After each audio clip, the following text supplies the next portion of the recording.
What's up, guys? Well, this is a little bit of a different what's up, guys? Well, this is a little bit of a different video today than what you're used to seeing here at the Injured List podcast. I got a call from Deb Wickus, host of the Blonde Blitz, member of that sports podcast network, inviting me to the NFL Combine this year. Now, you might be saying, well, Brian, you went last year, and that's true. However, this year we're going on a media credential pass.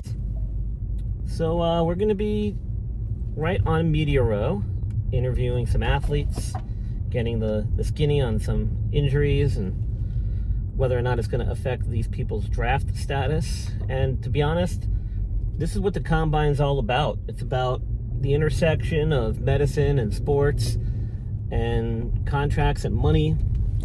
And so it's a culmination of my career, to be honest with you. This is my Super Bowl. This is the chance for me to meet and greet with players directly, agents, head coaches, GMs. It's also a chance for me to highlight some of the things I'm doing with my consultancy agency, ILP Sports Consultants. Because let's face it, injuries can derail a career. They can be worth millions of dollars. And this is just the beginning of it. It's here at the draft and at the Combine, which was originally intended to be a medical evaluation anyway.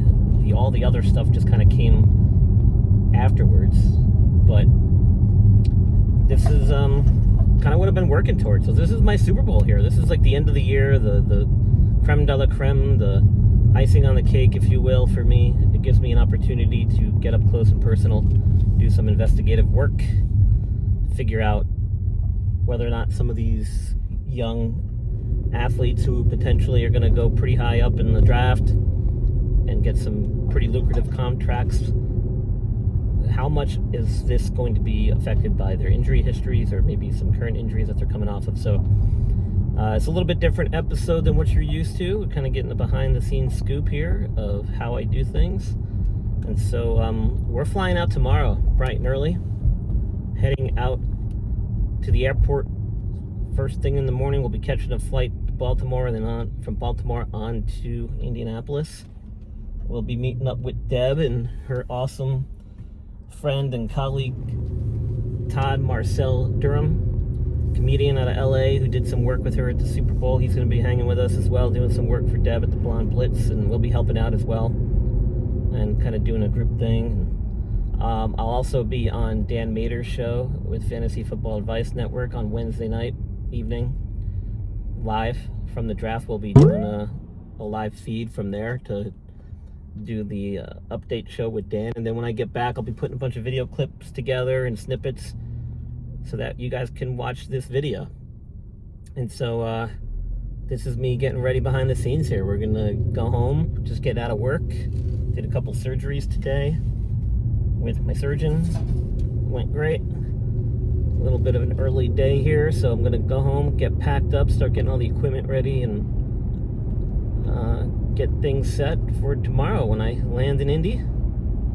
We'll head over to the convention center, get our passes, and then start getting set up and doing our thing. I'll be there till Friday, so I'll miss some of it on Saturday when they do some of the receivers and quarterbacks and stuff on the field. But you know what, to be honest, seeing them on the field is not why I'm there. I'm there to meet and greet, shadow, network, get some inside info, talk to these athletes directly, ask them some questions about their injuries and how they deal with them and how much they think it impacts their careers going forward. And hopefully I'll be able to talk to some agents and stuff. So really looking forward to it. Should be a lot of fun. Last year was a good time. Got to mingle at some events. Hopefully I'll be attending those again this year. And it's actually a really good time. I actually prefer to go to this than the Super Bowl, to be honest. The Super Bowl is just too much hoopla for me. This is way more laid back. You know, Indy's a cool little town. They do a good job putting it on. Everyone's kind of there to mingle and make some connections. Those kids coming into the league, people already in the league. It's where a lot of things go down behind the scenes as far as contract negotiations and talks. So there's a lot to it. A lot of it's behind the scenes, but you're right there in the thick center of it, which is pretty cool. And next year I hope to go back. Special thanks to Deb for inviting me. Looking forward to working with her. We hung out some last year and did some stuff together. This year we'll be doing a lot more, so hope you can watch to the end of the episode. Help out by tuning into some of our sponsors and partners, checking out their products that we've been promoting all year. I think you'll find that pretty helpful. I won't promote stuff unless I really believe in it or think that it's really going to be helpful. So NeuroGuard mouth guards has been with us since the beginning of this year. SeatGeek's been with me for a couple years. Fast Draft Fantasy joined us this year. And guys over at TSS Fantasy, we've been doing our thing all season, with the last episode being with them at the Super Bowl. So looking forward to bigger, better things next year. And then, of course, trying to get my consultancy off the ground. ILP Sports Consultants will be at the Combine, guys. I'll be looking for you there. Come find me if you have any questions, if you want to just pick my brain about what it is I do, how I might be able to help you or your agency. And we'll also be checking out the SMWW conference. I went to that last year too, and that was really cool. It was a good networking session. Got to meet up with some cool folks there who I've kept in touch with and did some stuff with over the course of the football season here. So that was really cool too. Very well-run program. Signed up for a course out of there, which was fun. I did the athlete agent course, and that was cool. Looking at maybe doing the agent advisor course. We'll see. Not right now, but we'll see. Maybe I'll talk to them while I'm there, see if got me a deal or something. They're usually pretty good about that. But so like I said, just heading home from work, gonna get ready and see you guys in Indy. Injured List Podcast. Thanks for tuning in.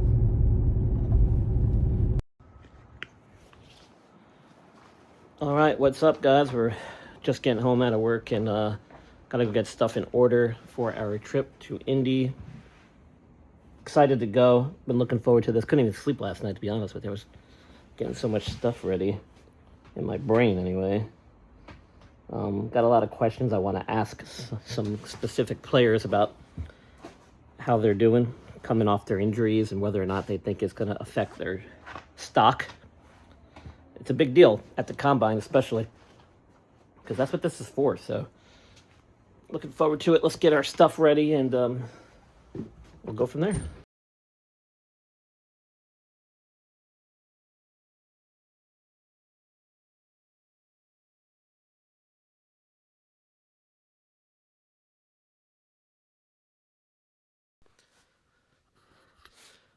Welcome to the Injured List Podcast, where we go beyond the game to talk about what really impacts athletes.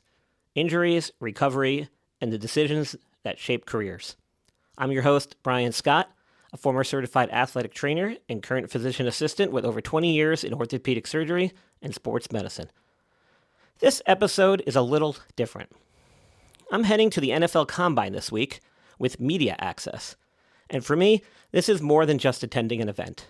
It's the intersection of everything I spent the last 20 years doing, working in orthopedic surgery, sports medicine, and helping athletes navigate injuries at some of the most critical points in their careers.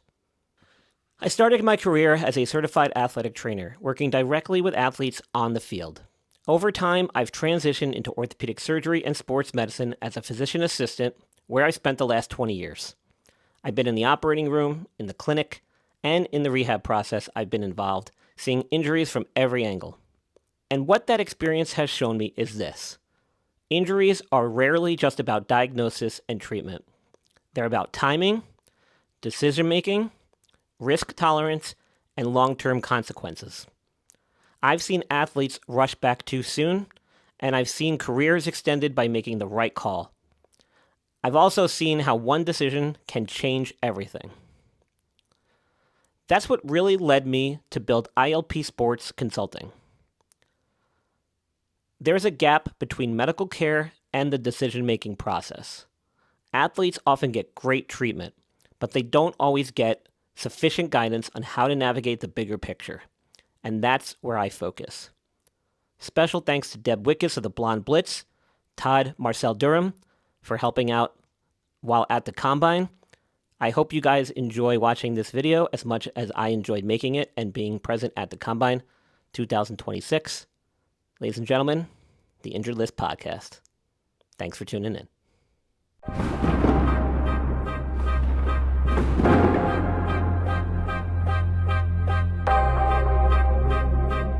Please welcome the host of the Injured List Podcast, Brian Scott. This episode is brought to you by ILP Sports Consultants, where athletes and organizations get personalized injury guidance and support. Learn more at ilpsports.com.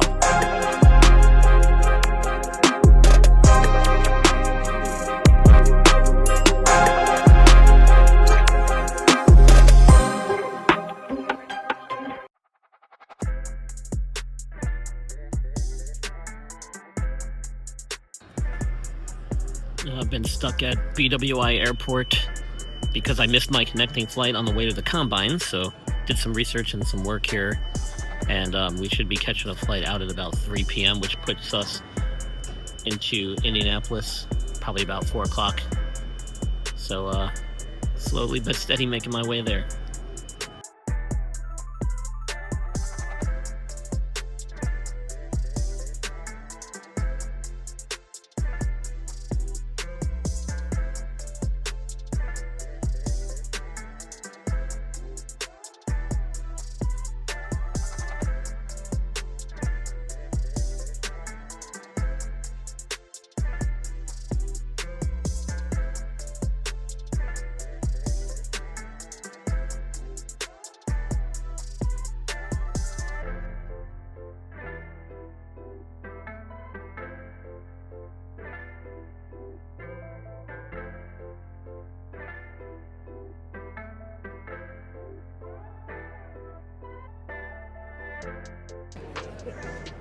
The NFL Combine is one of the biggest moments in an athlete's career, but it's also one of the most misunderstood.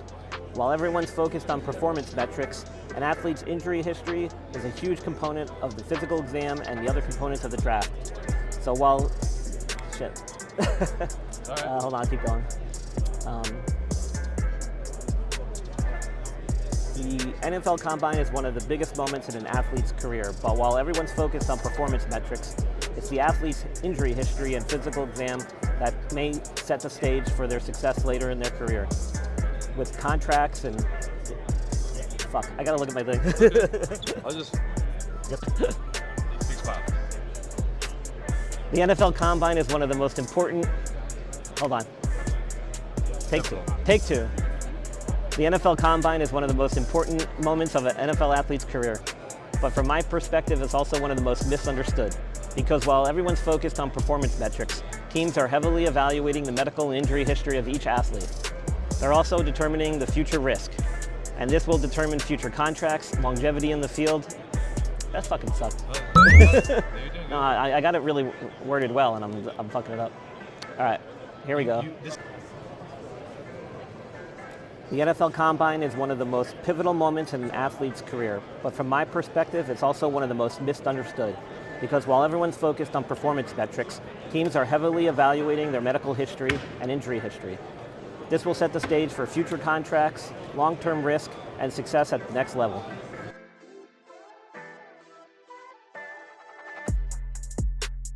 Brian Scott Maielli here, Injured List Podcast with Chris Sims, former NFL player, current host, NBC Sports. The Blonde Blitz? Well, I'm also here with the Blonde Blitz. Okay. I just saw that too, and I was like, yeah. I'm blonde? Is that why you're coming to me here? Well, no, but hey, if you ever want to get on the show, Deb would love to have you on. Deb, shout out to you. All right.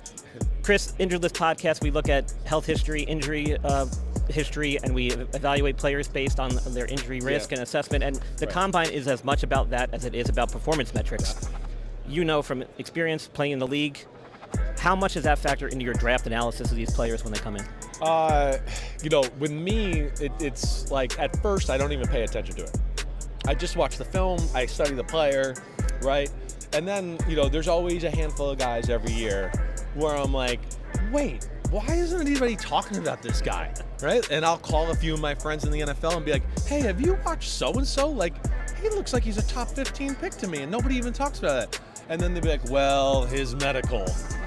He's got 4 shoulder injuries. He's hurt his hamstring 3 times. And I'm like, oh my God, that's crazy, right? So, I first just dive into football, and then I kind of recalibrate once I start to hear and figure out who's got history that way, right?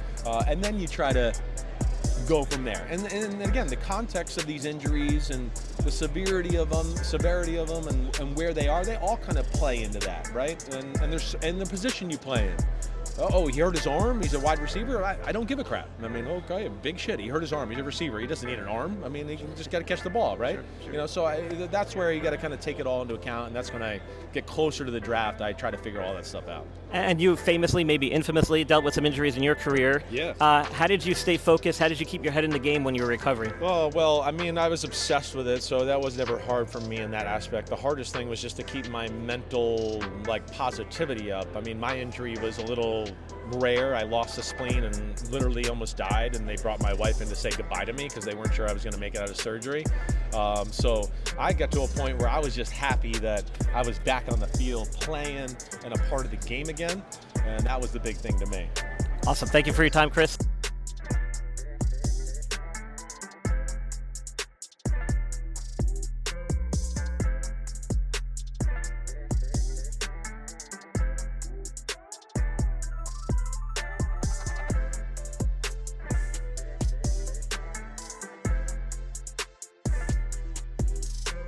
Hey, Brian Scott Maielli here. I'm here with Andrew Siciliano from the Injured List podcast. We're going to ask Andrew, how does injuries and injury history with these athletes factor into your analysis when you're looking at the NFL draft? I mean, of course it factors, but I think that's what the most important thing here at the Combine. People say the interviews, the on-field stuff, yes, that's very important. It's the medical. You want to make sure, if player X had a knee last year, is he back from said knee? Or collarbone, or this or that? Or is there some kind of degenerative issue that maybe the school didn't flag, or maybe they did and they fought through it? It's that kind of stuff. Yeah. Skill position players generally are the ones that really are affected most, especially if you look at the statistics when it comes to injuries. There's a couple wide receivers in this class and running backs that got a pretty extensive injury history. Jordan Tyson probably being one of the more known guys coming into this draft, and then one of the Penn State running back as well. Do you at all look at that when you're looking at whether or not these guys are going to fall as far as their stock, or is this something that doesn't factor in until later on in their career? It's hard to project where any player is going to go 2 months out. You got to put them on your board, and your medical staff has to trust that this is a player that they give a thumbs up to. And by the way, every staff has a different level of risk aversion. Some teams might go, we love this guy, we're good to draft him, and some teams might go, we'll take him off our board. We like the player, we like the person, but we don't want to take that kind of risk. And that's obviously the information the teams are trying to gather. Awesome. Thank you very much for your time. Andrew Siciliano, guys.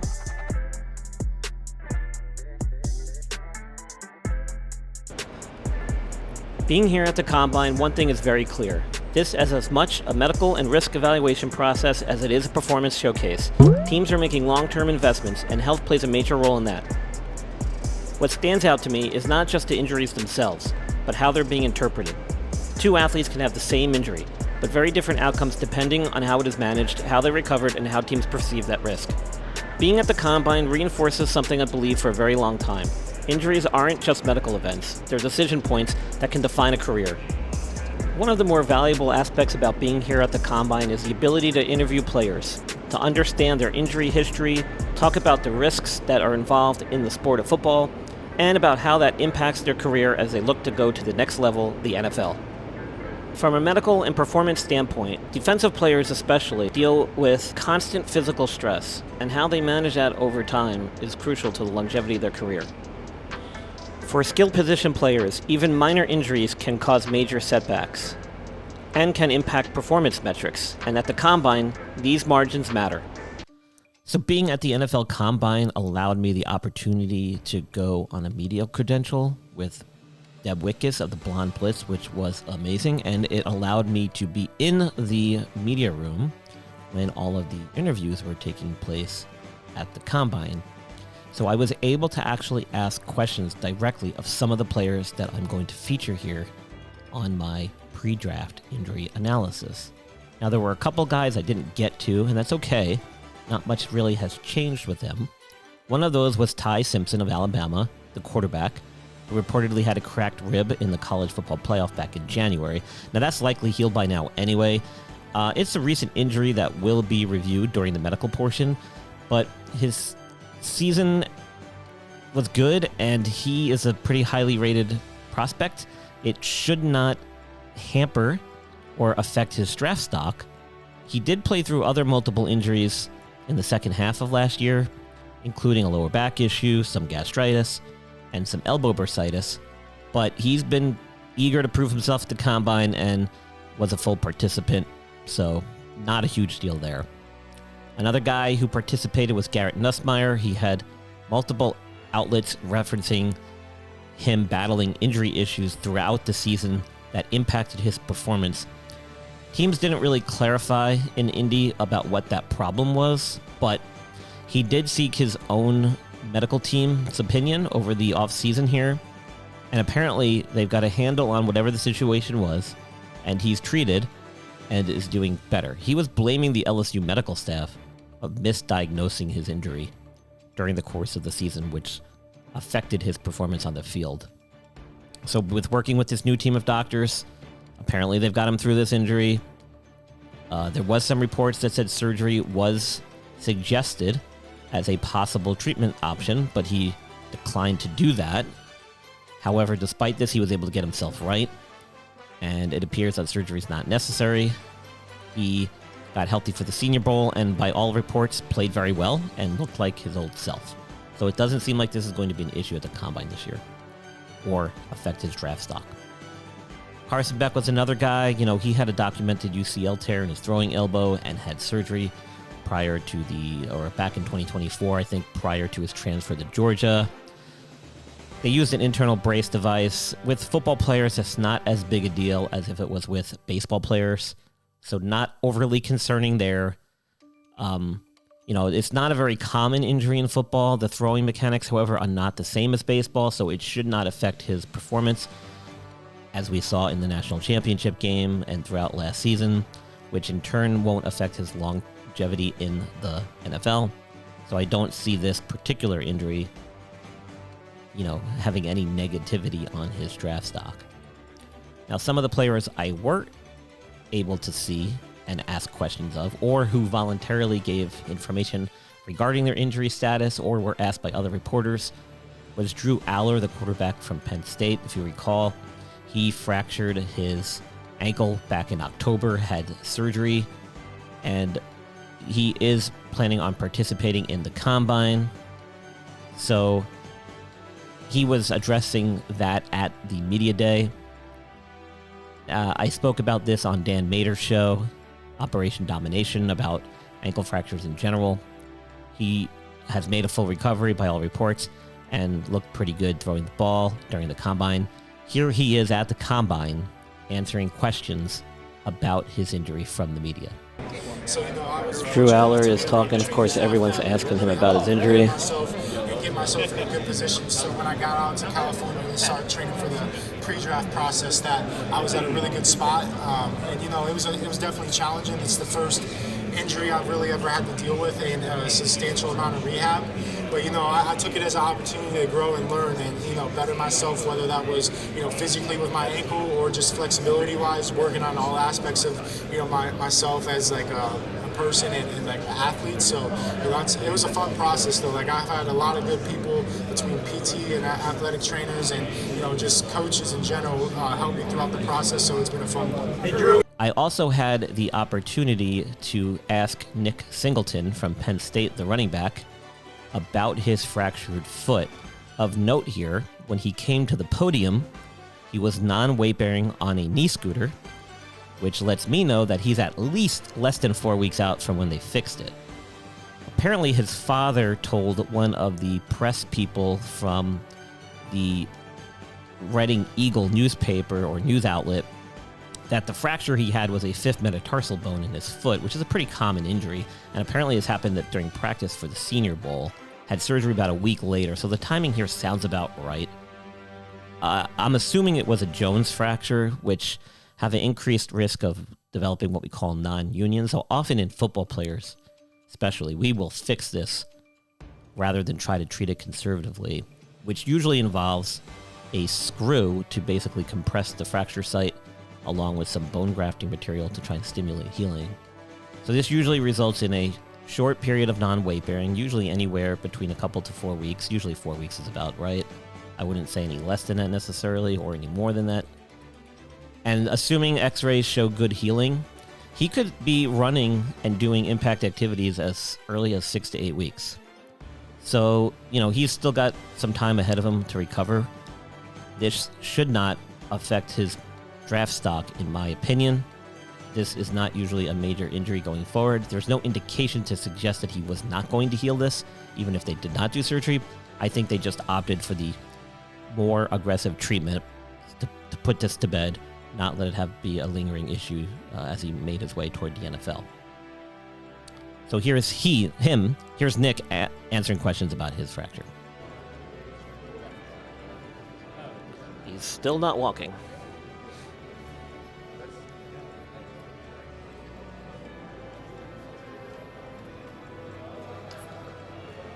No, I should be fine. I'm good. Yeah. Let's go. Okay. During the process too. What's the injury process been like? Yeah, the process has been, it's been really good. Obviously, I'm upset I'm not doing anything right now, but at the same time, I'm doing the process here.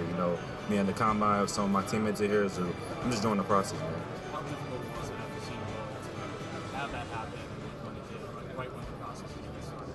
Yeah, it's definitely difficult because, weeks after that, it's going to be the combine and all that, so not be able to do all that, that's upsetting, but at the same time, I'm still grateful, man, to be happy out here with everybody out here, so I'm just grateful. Nick, Will you be able to get back for Pro Day, or is that still?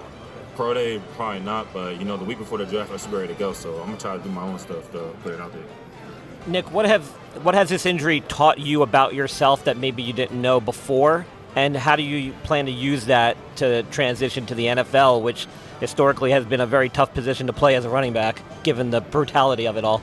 Yeah, just going through adversity, man. Everything's not going to go your way, so, you just got to keep your head down, stay humble, and just rally around the people that are supporting you. So, I'm just, enjoying the process, man. That's all. Next up was Le'Veon Moss. I had a chance to ask him a question. He wasn't very forthcoming with much information, but that was true for all the questions he received. That's just kind of his personality, I guess. He did have a major medical concern last year after the season was ended prematurely due to an injury. He was having a productive season prior to that. He did miss significant time in 2024 as well, and then again this past season.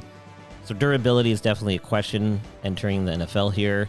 The combine physical is going to be very important for determining what issues may pop up in the future here during his career. So the medical portion of his combine attendance is huge. Here he is answering questions as well. Le'Veon, what have you learned about yourself going through your recent setbacks physically? I'm a tough kid. I can get through anything. Another athlete I got to speak with and ask a question directly of was Chris Bell. He's the wide receiver out of Louisville. He tore his ACL in November, had surgery to reconstruct it. And health and recovery timeline are going to be the really preeminent questions surrounding his medical here at the Combine. He'll not be doing any field work. He's not quite ready for that yet, obviously. And in fact, he's probably not even going to be really ready to go full display of his skill set and his athleticism until probably the 2027 season. He's going to miss the majority of the 2026 year as well as he recovers. At least that's my opinion. But I asked him how he manages to keep his head in the game and what he learned about himself as a result of this injury and having gone through this process. So here's his answer on that.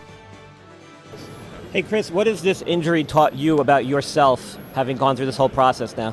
It taught me a lot. just being at Louisville and my senior year, just having all that fame and all, that stuff come my way, I feel like I was moving, fast a little bit, and it kind of like made me slow down a little bit and just, figure out who I am, just get back close to God. Chris, you spent all 4 years. I also had the opportunity to ask Jermod McCoy what he's learned about himself as he recovers from a torn ACL in January of 2025, which caused him to miss his entire junior season at Tennessee. Now, he was cleared to participate in combine drills, but has decided to wait until his pro day. And I think that's a wise decision. There's no reason to rush back. He repeatedly said to reporters at the combine interview session that he is just not quite ready. It had nothing to do with medical clearance. He's able to do everything as per his doctors, but he just didn't feel ready. So he's going to wait till his pro day. And I think there's nothing wrong with that. I think it's not because there's anything necessarily problematic with his recovery. I think it's just a personal decision, probably more for his mental state rather than his physical state. And this is pretty common. It can take about 18 months to 24 months before mentally athletes feel like they've made a full recovery. So to see him at this stage, which is a little bit over a year out from the injury and surgery, I don't think it's unreasonable to want to wait for your pro day. And that might be a wise decision on his part. But reporters kept asking him the same question over and over again. And so I recorded him giving those answers and responses. And I also asked him if his combine attendance was at all negatively impacted by the fact that he wasn't able to participate in drills, that he's coming off this injury. And yeah, he definitely felt that way. Here's his response. Can you do anything here? Yeah, I can, but I'm doing it all at pro day. Jermod, how has going through this injury changed your perception of the combine? You said what? How has going through this injury, how's that changed your perception about the combine and all the events around the combine? Has your injury changed how you perceived it or how you've gone through, experienced it? Like, what do you mean? If you had come in here healthy, would you think this would be a different experience for you? Yeah, potentially. Yeah. Can you elaborate on that a little bit? I'm kind of confused on the question. No worries. If you had come in healthy and were going to participate in all the drills, do you think that would have changed your experience here? Do you think it would have been more positive? For sure. Yeah. One of the guys who I did want to see, I didn't get a chance to, and it's unfortunate, but I don't think it's going to change much as far as his draft stock, despite it, is Jordan Tyson, the receiver out of Arizona State. The combine medicals are going to be a swing variable in his stock, but despite this, everyone's still having him go in the top 10. He has a significant college history injury, though, including a major knee ACL, MCL, PCL injury that occurred back in 2022, which caused him to miss the entire 23 season. He had a clavicle injury as well at Arizona State in late 2024, and a hamstring issue that popped up last season that sidelined him temporarily as well. So there is some concerns that get raised at the combine medicals that could potentially affect his draft status and heading into his NFL season. But apparently his talent overrides all of that and supersedes all of that concern. So he did not, as far as I know, do any testing or on-field drills at the combine. We may see him do some stuff at his pro day. But that's another athlete that I featured in the Dan Mader Operation Dominations show. So please check that episode out. It's a little bit more detailed there. But let's get back to my combine experience here, shall we? Real quick. You mentioned your foot injury earlier, and you talked about how that affected you heading into the college football playoffs. How has that affected your combine experience, in particular the medical portion? It hasn't affected me much. You just kind of make them aware that this is what happened. And, I mean, it's not private information. It's out there. People know I've missed time. I've missed games. But you just kind of reassure them, like, you're going to do everything in the combine, and you have no limitations, no hindrances kind of going into this week, and that just kind of makes them feel a lot better. Good luck. Hey, bud. At the next level, your position requires a lot of agility. What have you been doing to prepare for that next level? And also, as far as injury prevention, have you changed anything with your training as you head toward the NFL? I've been trying to gain a lot of weight, just put a lot of weight on because I've been hitting a lot of big backs, so I feel like I had to do that. And then my agility is pretty good, so I've been working on that also with my training. Cool. RJ, how have you changed your preparation physically and taking care of your body as you make the transition to the next level? You really just always look at what you're eating, looking at labels. Obviously, if you can eat something that comes straight out the ground, it's pretty good. If it's not in a package or anything, that's going to be even better for you. So just making sure you eat a lot of good things, pretty much. Yeah. Aside from diet, anything else you've changed in your training regimen? No, I really don't change too much. It's really not about like what you're doing. It's just how you're doing it. Staying disciplined, doing the same things over and over and over. Good luck. Thank you. Hey guys, it's Deb from the Blonde Blitz. And Brian Scott from the Injured List podcast. We have got Pierce McDonald here. He is from Dragon Seats. Guys, these are the seats and the benches that the NFL players use on the field. We have one here. We're going to take a look at it. Out of 20 clubs, out of the 32 we do, as far as the NFL. And what makes your benches special? Air can blow out of the necks here, right here. Air blows out of there, air blows out of here. The foot deck, they're very, very comfortable. And that would be hot air, right? Cold air too, I guess, because the season's so long.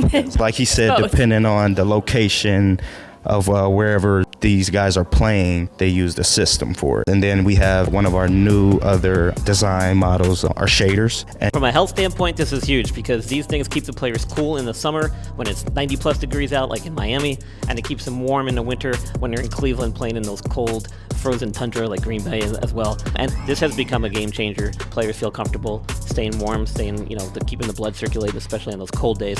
And then, of course, in the heat, you worry about heat-related medical issues that can arise, like heat exhaustion, heat stroke. And this does a great job of helping prevent that as well. It gives them a shaded area to sit, a cooling area to sit, so if they can't get in the shade. So it's been a game changer from the athletic training and health standpoint for the players. So job well done to Dragon Seats on that front. I feel like I could use this on the beach. Can I get one with my name on it?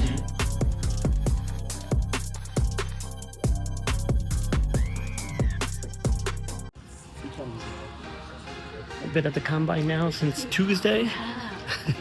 And just now getting over to Lucas Oil to check out some on-field stuff. Just started this afternoon. We've been doing a ton of interviews, getting some content for the Blonde Blitz. Right, and the Injured podcast. And the Injured List. Can't leave that out, of course. Of course. But it's been a lot of fun this year. I was here last year Deb was here as well. Now we're both on media credentials this year, thanks to Deb. So it's been awesome. Can't wait it's been a great trip. Yeah, can't wait to see what the guys have on this. I love the on-field drills. Yeah. Yeah, it's cool just to hang out in the stadium and get the feel of what it might be like with a packed house in there. Oh, I want to see what the 40 looks like. Don't get it twisted. Come on. Well, the real highlight of the 40 comes on Saturday when the wide receivers and the running backs go, but I'd like to see what the defense has, though, too. It is fun to watch the linemen barrel down the 40-yard dash. And some of them might surprise you. So anyway, we'll check back in later.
Second combine in the books. Got some great material that I'll be sharing later.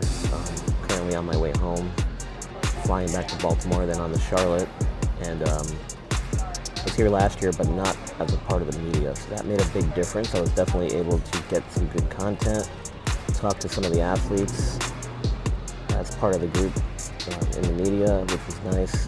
Got a little bit of insight for some of the questions I had regarding injuries for some of the specific players I covered. And I'll highlight those in the episode that's soon to follow here. But just part of the journey here, getting to the combine, so stay tuned for more. And I'll be releasing the episode probably next week sometime.